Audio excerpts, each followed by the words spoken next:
నమస్తే అండి అందరికీ. సో చాలామంది రిజిస్ట్రేషన్స్ గురించి అడిగారు. రిజిస్ట్రేషన్ గురించి ఈరోజు ఒక చిన్న వీడియో. ప్లాట్ కొనేశారు కానీ రిజిస్ట్రేషన్ ప్రాసెస్ తెలియదు. ఇప్పుడు అసలు ముఖ్యమైన స్టెప్ ఏంటంటే రిజిస్ట్రేషన్.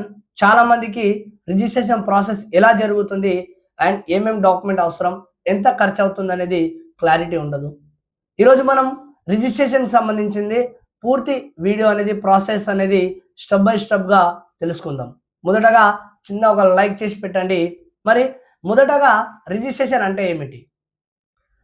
సెల్లర్ నుండి బయ్యర్కి ఓనర్షిప్ అనేది అధికారికంగా ట్రాన్స్ఫర్ అయ్యేటువంటి final legal process sub register ఆఫీస్లో అఫీషియల్గా నమోదు చేసే ప్రక్రియనే ఈరోజు మనం రిజిస్ట్రేషన్ అని చెప్పుకుంటాము. ఇందులో 6 స్టెప్స్ ఉంటాయి. ఫస్ట్ వన్ వచ్చేసి స్టెప్ నెంబర్ 1 డాక్యుమెంట్ ప్రిపరేషన్. రిజిస్ట్రేషన్కి ముందు ఈ డాక్యుమెంట్స్ రెడీగా ఉండాలి. సేల్ డీడ్ మరియు డ్రాఫ్ట్ అనేది ఉండాలి. సెల్లర్ ఆధార్ కార్డ్, బయ్యర్ యొక్క ఆధార్ కార్డ్, పాన్ కార్డ్ మరియు passport size photos and property documents, EC copy, drafting చాలా ముఖ్యమైనది. సేల్ డీడ్లో డీటెయిల్స్ కరెక్ట్గా ఉండాలి, అన్నీ కూడా సరిగా చెక్ చేసుకోవాలి. స్లాట్ బుక్ చేసే ముందు మనము స్లాట్ అనేది ఒక్కొక్క ఏరియాలో విధంగా ఉంటుంది కాబట్టి తెలంగాణలో అయితే ఆన్లైన్ స్లాట్ అనేది బుకింగ్ ఉంటుంది. సో మీరు రిజిస్ట్రేషన్ స్టాంప్ వెబ్సైట్లో వెళ్ళి టైంకి మీరు స్లాట్ అనేది బుక్ చేసుకోవాలి. డైరెక్ట్గా వెళ్ళి రిజిస్ట్రేషన్కి వెళ్తే మీకు రిజిస్ట్రేషన్ చేయరు. And step number 3 stamp and duty registration charges. ఇది చాలామంది అడిగేటువంటి ప్రశ్న, ఎంత ఖర్చు అవుతుంది అనేది. ఇక్కడ మీరు transfer and duty government rates ప్రకారంగా క్యాల్కులేట్ అనేది అవుతుంది. మీకు సర్కిల్ రేట్ కానీ లేదా మార్కెట్ వాల్యూ కంటే ఏదైతే ఎక్కువ ఉంటుందో దానిపై ఛార్జెస్ అనేది క్యాల్కులేట్ అనేది అవుతాయి. 4th పాయింట్ సబ్ రిజిస్టర్ ఆఫీస్లో మీకు విజిట్స్ స్లాట్ టైంకి మీరు బయ్యర్ అండ్ సెల్లర్ ఇద్దరు కూడా హాజరు కావాలి.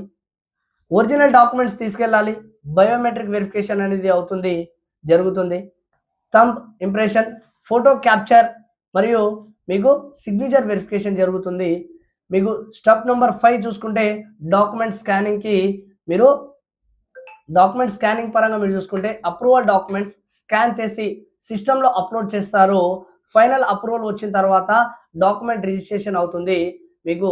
And step number 6 registered sale deed copy అనేది రిజిస్ట్రేషన్ పూర్తి అయ్యాక డాక్యుమెంట్ నంబర్ జనరేట్ అవుతుంది. సర్టిఫికేట్ కాపీ లెటర్ అనేది మీరు డౌన్లోడ్ చేసుకోవచ్చు. ఇప్పటి నుంచి మీరు లీగల్గా ఓనర్ అనేది అవ్వచ్చు ఈ ప్రాపర్టీకి.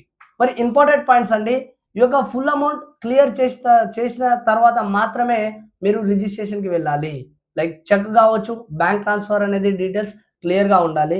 పెండింగ్ లోన్స్ ఏమైనా ఉంటే మీకు రీసేల్ డీడ్ అనేది వెరిఫై చేసుకొని ఫైనల్ ఓనర్షిప్ రిజిస్ట్రేటెడ్ సేల్ డీడ్ తర్వాతనే వస్తుంది. చివరగా ప్లాట్ కొనడం ఒక పెద్ద నిర్ణయం అయితే మీకు రిజిస్ట్రేషన్ ప్రాసెస్ క్లియర్గా తెలుసుకొని లీగల్గా. మీరు ఎప్పుడైనా రిజిస్ట్రేషన్ ఆఫీస్కి వెళ్ళారా? మీ అనుభవం కామెంట్లో తెలియజేయండి. ఈ వీడియో ఉపయోగపడితే ఒక లైక్ చేయండి మరియు ఛానల్ని సబ్స్క్రైబ్ చేసుకోండి. సేఫ్గా ఇన్వెస్ట్ చేయండి, స్మార్ట్గా నిర్ణయం తీసుకోండి. Shining of doctor Naresh. Thank you.